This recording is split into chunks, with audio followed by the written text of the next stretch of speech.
de chela, borrachos en la mesa del rincón. En el mundo, kamikaze desata el terror en Bagdad. Y en los deportes, la Liga Nacional se viste de luto. T13 Noticias. ¿Qué tal? Buenas noches, bienvenidos a esta emisión de T13 Noticias. Como siempre, un placer saludarles y presentarles lo más completo de la información nacional, internacional y deportiva. Alan, buenas noches. Buenas noches, Corina. Buenas noches a usted también. Gracias por su sintonía. Hoy vamos a iniciar con información lamentable. Mucha atención porque la situación en cuanto a la seguridad en nuestro país es tan terrorífica que incluso la muerte se cansó ya de viajar en autobús y ahora prefiere los taxis.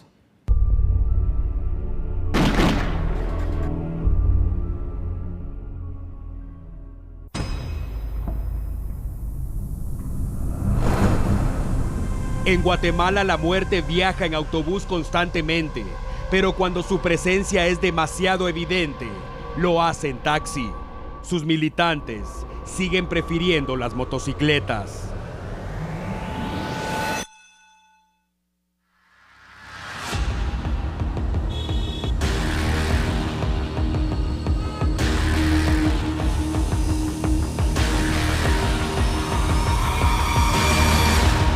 El presente año inició con una ola devastadora en cuanto al transporte público se refiere. Pilotos de autobús, ayudantes y pasajeros, taxistas y pilotos de mototaxi, no importa el vehículo, toda vez haya dinero de por medio. Las estructuras criminales saben que en ese tipo de negocio el efectivo es constante y fijan cuotas como si se tratara de una empresa, cuando simplemente son cobardes chantajistas.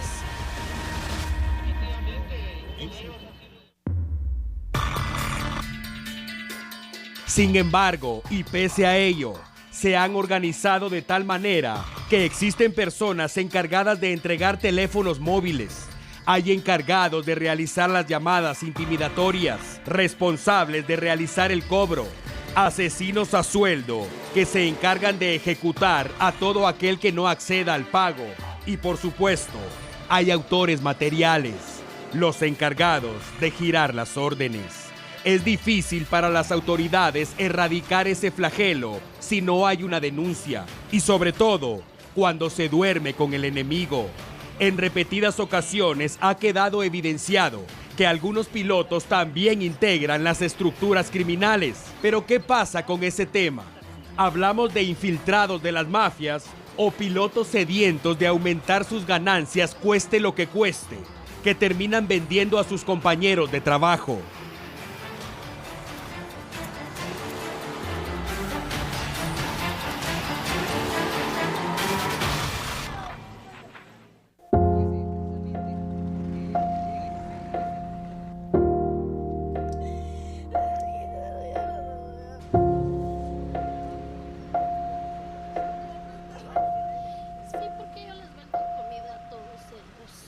¿Y qué decir de los usuarios? Guatemaltecos que necesitan del transporte y no tienen más opción que abordar con el temor de ser alcanzados por una bala perdida en cualquier momento. Los que tienen la posibilidad han buscado trasladarse en taxi, pero tampoco hay garantía. Ayer, en menos de 4 horas, 5 taxistas fueron acribillados a balazos en distintos puntos de la capital y municipios aledaños.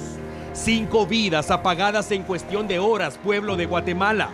Hablamos de esposas, hijos, hermanos y padres de luto, con muchas preguntas, pero ninguna respuesta.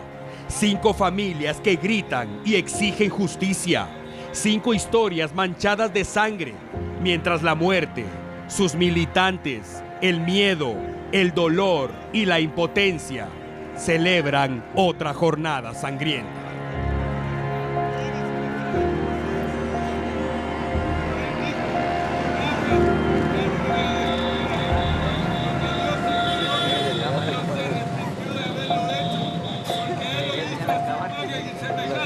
Yo salí primero. ¿Qué onda? Y es importante conocer la postura de las autoridades encargadas de impartir justicia en el sector público. Enseguida las declaraciones del director de la Policía Nacional Civil y del viceministro de Gobernación. Cuanto al ataque de los taxistas, por supuesto, el organizado planifica sus acciones. Planifica hora, lugar, espacios y eso fue lo que sucedió. Un ataque sincronizado, planificado por estos grupos criminales que en varios de esos casos Policía Nacional Civil pudo reaccionar y capturarlos, y en otros reaccionó oportunamente y los captura antes de su ejecución. Qué mezquino que maten personas para querer desestabilizar un gobierno. Son vidas las que se están perdiendo. ¿Cómo consiguen las armas? Es una investigación que debemos de avanzar. ¿Quiénes son los proveedores? Definitivamente una situación alarmante la que se está viviendo en nuestro país, y mucha atención porque ahora vamos a reproducir una grabación que ha circulado en las últimas horas donde se muestra el descaro con que operan los extorsionistas en nuestro país. Entonces lo dejamos con dos, ¿va? Sí, con 10,000 horas de la semana, ¿va? ¿Y cuándo va a ser el pago? Es lo que tenemos duda, porque por ahorita no hemos trabajado. Los lunes solo determinamos como 10,500, ¿va? No, eso pensábamos ver dónde lo conseguíamos vos para darte eso, pero sí estamos a cero. Ganas 2,000 varas y me las dan mañana a las 10 de la mañana. Mira, no podemos, porque es que mañana pagamos la del martes.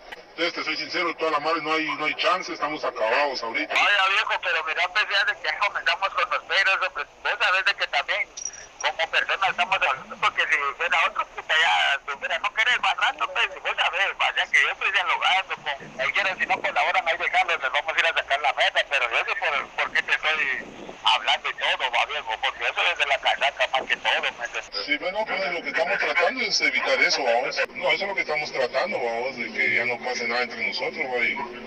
Y colaborar a ustedes, pero sí, fíjate que están ojalá, no sé si nos da chance para el miércoles, con seguridad está tu billete. Entonces, haciendo la volada, mira, pues danos chance para el miércoles y nos decís a qué hora. Pues el miércoles sería 11 de la mañana y está tu dinero fijo. ¿Miércoles a qué horas? Vamos a ponernos la hora, de 11 a 12 más o menos. Miércoles a las 11. Va, oíme. Sí, decime. Miércoles a las 10 de la mañana, ¿ves? A las 11 sería. 11, danos una hora de buena onda, te agradecemos ahí, pero sí, danos una a las 11, con seguridad estamos ahí. A las 11 te lo voy a dejar, pues ya viste, pues, nosotros somos personas también, viejo. Del lado malo también somos basuras, así no, te quedó claro. Y la ola de ataques que marcaron la jornada de ayer fue motivo suficiente para que la Asociación de Taxistas de Guatemala se organizara y saliera a las calles a manifestar. Exigen de manera inmediata que la cartera del Interior les garantice su seguridad. La ola de atentados despertó la ira del resto de pilotos que integran la Asociación de Taxistas, que realizaron este jueves una manifestación. Más de 100 se sumaron a una caravana que recorrió las principales calles del centro histórico hasta llegar frente al edificio del Ministerio de Gobernación para solicitar soluciones inmediatas que frenen el terror. Los taxistas aseguraron temer por su vida porque no cuentan con el dinero suficiente para pagar elevadas cantidades a grupos de extorsión. Entonces nosotros venimos a exigirle a las autoridades correspondientes que queremos más seguridad hacia nosotros, hacia el gremio de pilotos taxistas. Preocupa que se ha incrementado la violencia y en este caso pues los está afectando, no solamente pues que ahora abordan un taxi, saben que salen pero no saben si van a retornar a sus hogares. Ese es el temor de cada día que tenemos nosotros. Salimos a trabajar en el nombre de Dios, pero no sabemos si vamos a regresar, no sabemos qué persona es la que nos va a abordar a nosotros, no sabemos en sí qué lugar vamos a visitar y lastimosamente tenemos que ir a cualquier lugar por la necesidad de llevar los alimentos a nuestras familias. El gremio de taxis hoy nos vemos afectados, por lo cual solicitamos a las autoridades, a la Policía Nacional Civil, al Ministerio Público, al organismo judicial, que por favor aceleren, investiguen a los medios que pueden estar detrás de todo esto, ya que esto no es simplemente una extorsión, no se puede decir, no sé qué decirle, simplemente que es un gran monstruo afectando al gremio de taxis. Al sonar de las bocinas, los taxistas se enfilaron desde la 17 calle Avenida Centroamérica Zona 1, donde fueron observados por cientos de guatemaltecos que también repudian la ola de violencia en el país. Los taxistas rotativos dicen que en la capital circulan en promedio 15.000 unidades autorizadas, sin contar el número de taxis que provienen de municipios aledaños a la ciudad, lo que es aprovechado por las pandillas para extorsionar.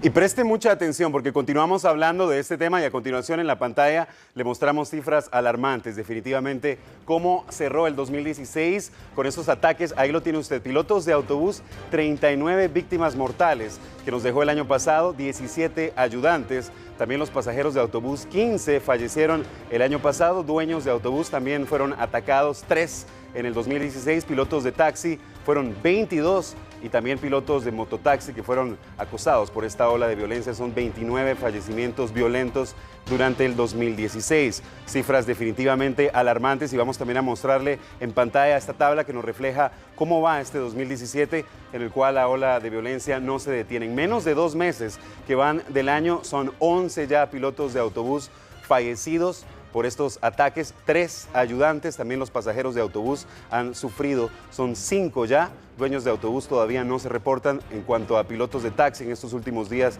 que se han incrementado estos ataques, son 10 ya los que han fallecido y pilotos de mototaxi hasta el momento 3. Como indicamos, cifras realmente alarmantes. Como lo decimos, apenas ni 2 meses van del 2017 y los números siguen disparándose hacia arriba. Es alarmante la ola de violencia. Continuamos con este tema, así que Alan tiene una entrevista preparada para nosotros. Vamos a otra parte del set. Gracias, Pablo. Definitivamente cifras alarmantes. Cuando se habla de este tema hay muchas preguntas y pocas respuestas. Hoy tenemos un invitado de lujo acá en los estudios de T13 Noticias. Nos acompaña el licenciado Julio Clavería, a quien le damos buenas noches, licenciado. Gracias por estar con nosotros una vez más. Este es un tema importante. La sociedad guatemalteca está de rodillas. Las cifras, veíamos, por ejemplo, con los taxistas. El año 2016 cierra con 22 asesinatos y en apenas 35, 40 días, de lo que va el año ya van 10. ¿Qué está pasando en nuestro país, licenciado Clavería? El vicepresidente de la República ayer decía que se trata del crimen organizado. Habitualmente creemos que se trata de extorsionistas. Lo cierto es de que el baño de sangre parece incontrolable. Este 2017 ha iniciado de una manera sangrienta y parece que las autoridades, pese a que se habla mucho de la desarticulación, encuentran esa solución que realmente venga a erradicar este flagelo. Buenas noches una vez más. Buenas noches. Pero lo que pasa es que, en primer lugar, hay que entender que son estructuras criminales que vienen funcionando ya desde hace mucho tiempo en el país. Tienen la logística, tienen la experiencia y son profesionales en la criminalidad y en el sicariato. La extorsión es el medio para que efectivamente la gente pueda pagar una cantidad de dinero a cambio de que no le quiten la vida. Cuando no pagan, no hacen efectiva ese dinero, pues recurren al sicariato, que es parte de la misma estructura. Y efectivamente sí son estructuras criminales. Ahora, yo creo que el gran problema del Estado y del gobierno es que la falla es de inteligencia, desde mi perspectiva. Correcto. Yo creo que ellos no han entendido que el problema no es de investigación criminal únicamente. La investigación criminal se inicia cuando ya el hecho se cometió. Reactivo. Cuando ya el hecho se cometió. Pero la inteligencia es previa. Por lo tanto, la inteligencia civil, la inteligencia militar, la inteligencia de Estado tienen que comenzar a hacer un trabajo que permita efectivamente encontrar las fórmulas para ir deteniendo y conteniendo este tipo de fenómenos criminales. Yo creo que hay que actuar con firmeza, hay que actuar con todo el peso de la ley, pero sobre todo con la fuerza coercitiva que da el Estado. No es solamente desmontar una estructura, porque al desmontar usted una estructura inmediatamente están los relevos. Es un trabajo de mucho más tiempo y de seguirlo estudiando y trabajando en el tiempo. No se puede detener. Los niveles de criminalidad y de violencia en el país son muy altos y van a seguir creciendo, desgraciadamente, porque los resultados no son satisfactorios. Lo que se vio el año pasado fue el trabajo que en parte se venía haciendo desde el gobierno anterior. Correcto. Y entonces era muy fácil porque ya venía hecho una parte del trabajo. Pero hoy esta es la parte que le compete a este gobierno. Y si no logran desarticular y hacer un trabajo de fondo, vamos a tener niveles de violencia mucho más altos en los meses venideros. En repetidas ocasiones hemos escuchado a las autoridades, sobre todo de la Policía Nacional Civil, asegurar que es imposible saber cuándo van a atacar y cómo van a atacar, y obviamente creo yo en una parte tienen razón. Sin embargo, cuando usted se refiere a ese trabajo de inteligencia civil y militar, si esto es efectivo, ¿las autoridades pueden adelantarse a los hechos, evitar? Sí. ¿Es posible, licenciado? Sí, definitivamente sí. Yo creo que el gran problema es que tiene que entender que el interno que en seguridad no es un problema ideológico el trabajar con el ejército. El trabajar con el ejército es una necesidad técnica en estos momentos de seguridad. En todo el mundo, en las sociedades democráticas hoy, el ejército está trabajando en las calles conjuntamente con la Policía Nacional. Y el mejor ejemplo es El Salvador, en donde un gobierno de corte izquierdista, con un presidente que fue comandante guerrillero, está utilizando el ejército para enfrentar a las maras conjuntamente con la policía, y correcto, sucedió en Brasil con Düsseldorf y con Lula, en el que el ejército entró a las favelas conjuntamente por Debemos tomar esos ejemplos, ya es urgente. Claro, lo que sucede es que aquí en Guatemala el problema ideológico tiene un peso muy alto, y entonces no se permite que efectivamente el ejército juegue un papel más determinante, y la policía igualmente un papel importante en el tema de seguridad. Aquí no se trata de ver quién se roba el show ni quién se gana un espectáculo. Aquí se trata de proteger a los guatemaltecos, esos guatemaltecos que ustedes señalaban en los buses, esos guatemaltecos que ustedes señalaban en los taxis, los guatemaltecos que se gastan las suelas de los zapatos trabajando honradamente. Licenciado Clavería, llevamos escuchando prácticamente 15 años aproximadamente a la Policía Nacional Civil que desarticula bandas. Hay personas que permanecen en la cárcel, otras que ya salieron, pero esto ha provocado que las cárceles estén colapsadas por completo, hay hacinamiento. Como no hay tampoco control de las cárceles, siguen saliendo de esos lugares las órdenes para continuar los delitos. Es decir, viene el trabajo de la policía, del Ministerio Público, sistema penitenciario, y la situación se viene a frenar en los tribunales de justicia. Cuando todo esto funcione de una manera coordinada, vamos a tener posiblemente resultados positivos. Este es el momento de hablar de la pena de muerte, que es un tema que se ha especulado mucho, que ha generado mucha polémica, y que hay una gran cantidad de guatemaltecos que creen que definitivamente debe aplicarse la pena de muerte para este tipo de personas, y que esto podría venir a reducir los índices. ¿Cuál es su postura respecto al tema? Yo soy un partidario de la pena de muerte. Yo creo que si la pena de muerte está contemplada en nuestra legislación, debe de aplicarse. Ahora, si efectivamente no se puede aplicar porque legalmente en estos momentos no se puede porque hay algún tipo de limitación, yo creo que hay otras alternativas. Por ejemplo, la cadena perpetua. O sea, la pena de muerte y la cadena perpetua son los dos mecanismos legales que permite a una sociedad limpiar las calles de criminales. Eso es así de simple, porque el gran problema que yo visualizo para el futuro es que se formen organizaciones, grupos, personas que hagan justicia por mano propia. Y eso sí es ilegal, pero las condiciones, por cuando la gente se siente desesperada, cuando la gente no ve alternativas de salida para el problema de seguridad, van a optar por hacer justicia por propia mano. Correcto. Y eso sí es complicado porque tiende a multiplicarse muy rápidamente y a replicarse. Lo estamos viendo, de hecho. Y se puede replicar a nivel nacional y el costo va a ser muy alto para el país. Yo creo que el gobierno tiene que empezar a tomar decisiones de fondo. Aquí no hay que tener paños tibios, aquí no hay que tener miedos, porque si se tienen miedos, mejor no trabajar en los puestos de seguridad y buscar otros lugares donde uno pueda desempeñarse en el trabajo. Pero hoy por hoy, en el país es importante y es vital tomar decisiones de fondo, porque aquí los guatemaltecos hoy están desprotegidos, están desamparados, están a la mano de Dios. Definitivamente el cargo y la responsabilidad del ministro de Gobernación es determinante en este momento. Estamos viviendo un baño de sangre en nuestro país.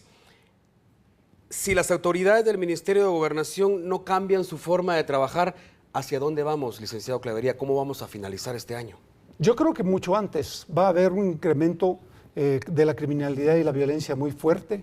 No es un problema, yo no lo veo, yo lo veo como parte de que se cometió un error de fondo, según yo. Y el error de fondo es pretender sacar al ejército de los destacamentos y de los patrullajes combinados cuando es una solución que sirve para apoyar el desarrollo de la seguridad conjuntamente con la policía. El problema es que en el momento en que la policía se quede sola, va a ser mucho más complicado, primero porque la policía tiene que replantear sus posiciones de estaciones y subestaciones de policía, un redespliegue, digamos, a nivel nacional que le permita tener mayor control territorial.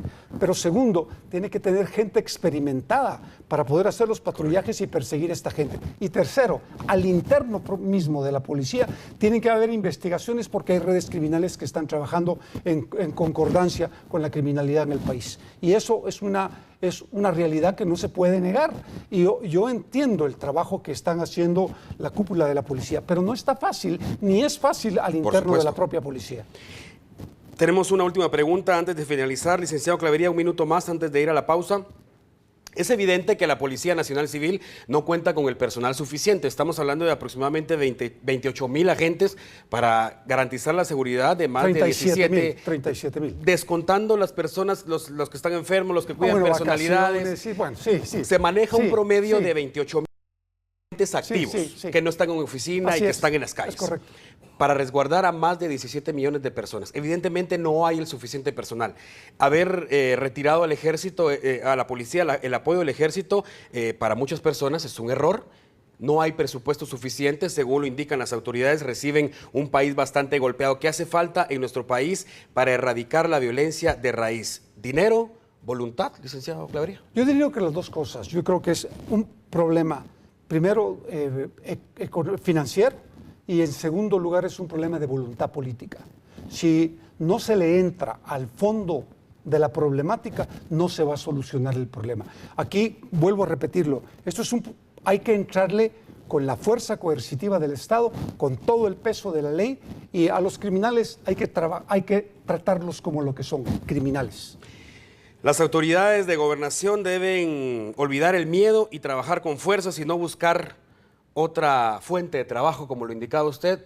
Nos vamos a quedar con eso. Licenciado Clavería, siempre es un placer tenerlo en los estudios de T13 Noticias. Gracias. Y por supuesto, usted siempre nos expande, nos da esa otra perspectiva que muchos guatemaltecos no tomamos en cuenta a diario, pero definitivamente es importante. Una vez más, muchas gracias por atender el llamado de T13 Noticias. Gracias. Bien, con esto vamos a ir a la pausa. Usted sigue en sintonía porque enseguida estamos de regreso con más información.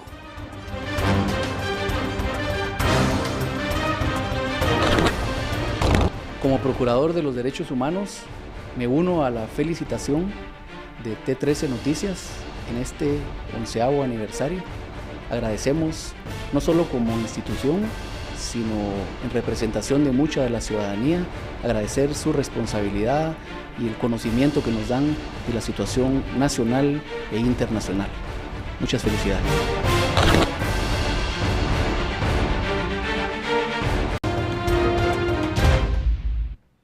Estamos de regreso y continuamos con la información.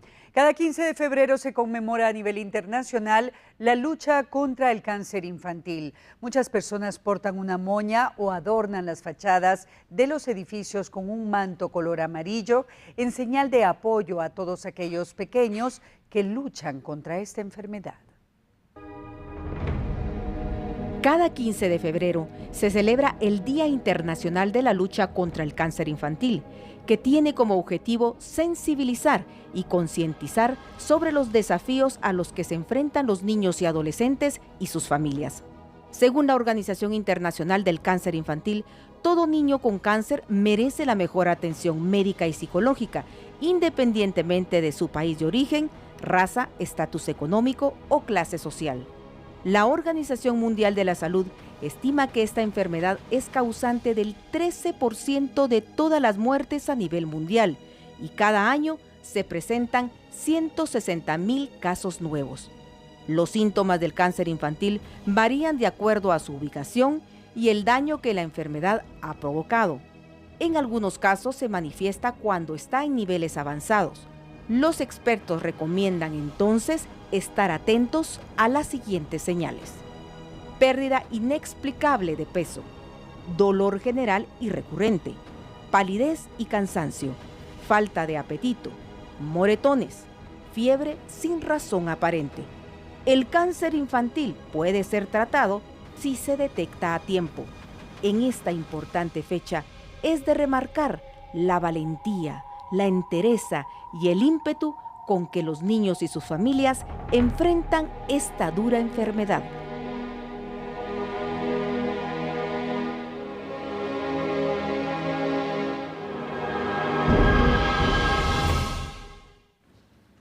Bien, vamos a pasar a otro tema y mucha atención porque la exfiscal del caso Cambray presentó una exhibición personal a su favor por las acciones que ella realizó en el ejercicio de sus funciones.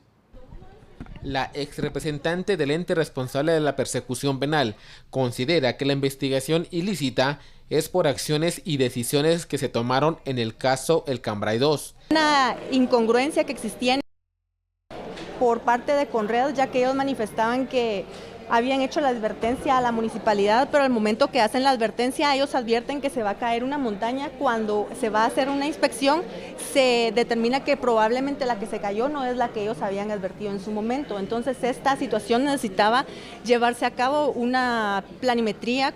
Debido a ello el fiscal me informa que él va a tener que solicitar la clausura provisional. Asimismo, le informé a la secretaria general para que tal vez a través de ella se me diera una respuesta acerca de la decisión institucional que se debía tomar y no obtuve ninguna respuesta. Hasta el día 27 de diciembre citan al fiscal Similox y le ordena a la secretaria general que él tiene que presentar la acusación, que no se puede presentar la clausura provisional. La misma ya había sido presentada, incluso fue presentada 5 días después de que se venciera el plazo, fue presentada el 5 de diciembre. Ella le ordena que debe presentar la acusación. El fiscal le dice que él no puede hacer eso, ya que su criterio es que se debe presentar la clausura, porque no hay con qué sustentar una acusación y mucho menos con qué sustentar un debate. La solicitud que el Ministerio Público podía llegar a hacer en un debate que probablemente podía llegarse a obtener una sentencia absolutoria si no se había hecho una investigación profunda.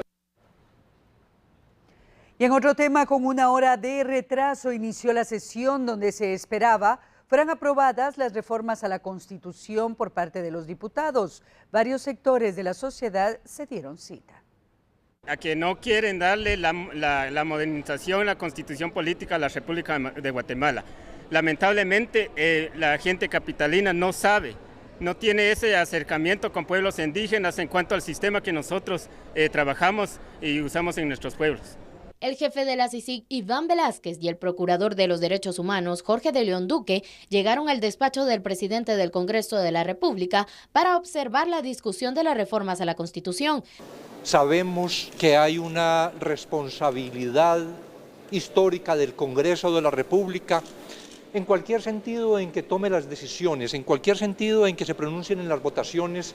Es una responsabilidad que se asume frente a la evaluación de cuál es el sistema de justicia que tiene Guatemala y cuál es el sistema de justicia que debería tener Guatemala. El procurador de Derechos Humanos lamentó que algunos diputados no quieran apoyar las reformas constitucionales y resaltó la necesidad que existe, por lo que recomendó que, de acuerdo al trabajo que realizaron las mesas técnicas, sí cabe la posibilidad de hacer cambios a la Constitución. Hoy, fundamentalmente, a manifestar el apoyo que hemos manifestado siempre y ellos ya empezaron, ustedes lo pudieron ver, con algunas propuestas, con algunas discusiones, escapa de nuestro quehacer y eso fue todo. Y están ahora, precisamente en ese salón de junta directiva, discutiendo qué van a hacer, cómo lo van a hacer, que creo es el ejercicio normal de un ente tan complejo como un Congreso de la República. Continuando con el tema, tras una reunión sostenida esta tarde, representantes del Comité Coordinador de Asociaciones Agrícolas, Comerciales, Industriales y Financieras, CACIF, manifestaron su postura a las reformas constitucionales relacionadas específicamente al artículo 203 sobre la justicia indígena.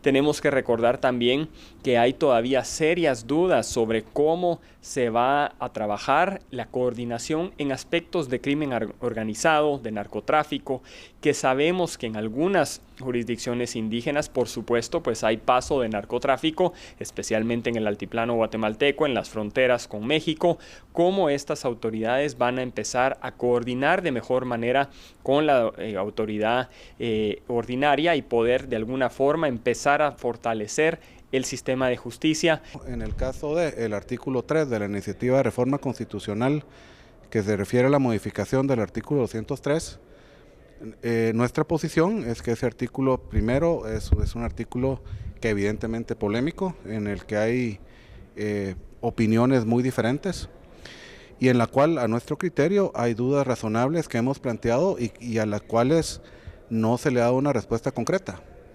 Y ante esa realidad y la potencial de división que tiene un artículo como esos, nuestra postura es que no es conveniente aprobarlo y que le pedimos a los diputados que tomen una decisión consciente para hacer que tienen que tener puntos de vista diferentes, tener criterio informal, tomen en consideración para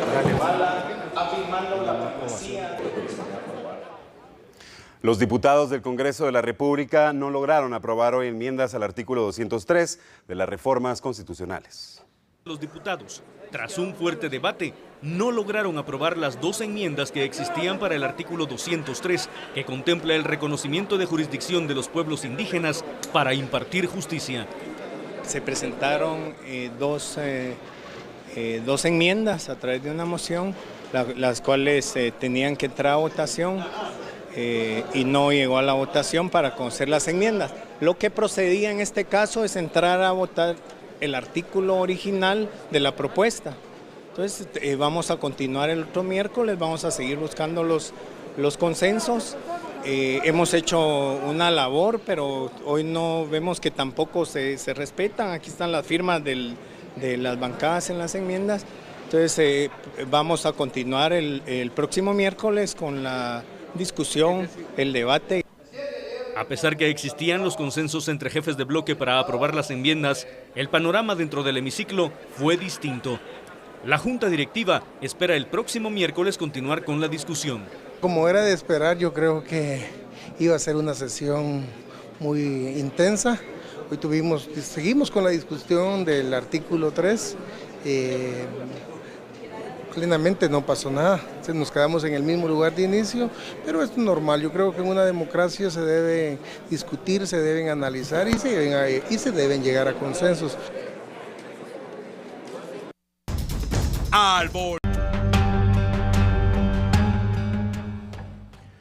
Un sector de la zona 3 de la ciudad capital se convirtió en un infierno. Más de 20 viviendas quedaron reducidas a escombros. Vemos lo que está ocurriendo. Están trabajando entre los mismos vecinos, bomberos voluntarios y bomberos municipales. ¿Quién está dentro, señora? Su hijo. No lo ha podido ubicar. Solo se sabe que empezó a agarrar fuego. Inició el fuego en una vivienda.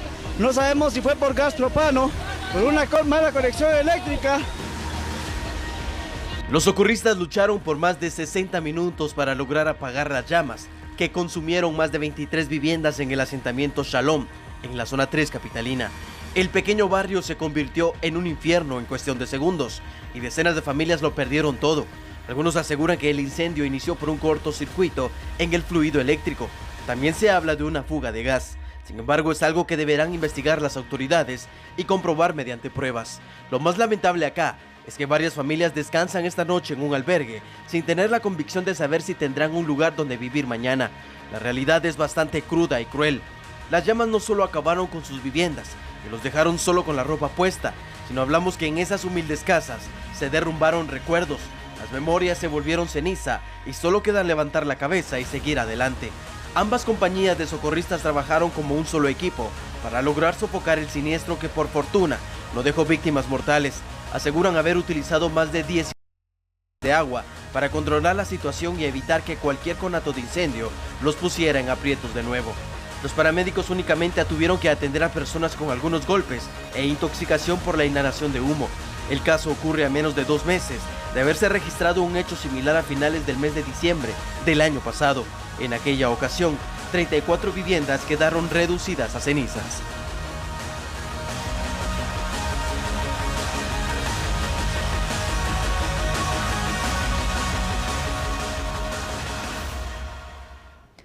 Y luego del asesinato de 2 menores de edad el pasado fin de semana, pobladores de San Raimundo decidieron tomar medidas de hecho. Los pobladores en San Juan Zacatepeques han tomado medidas de hecho tras el cobarde asesinato de Carlos y Óscar, 2 niños de 10 y 11 años.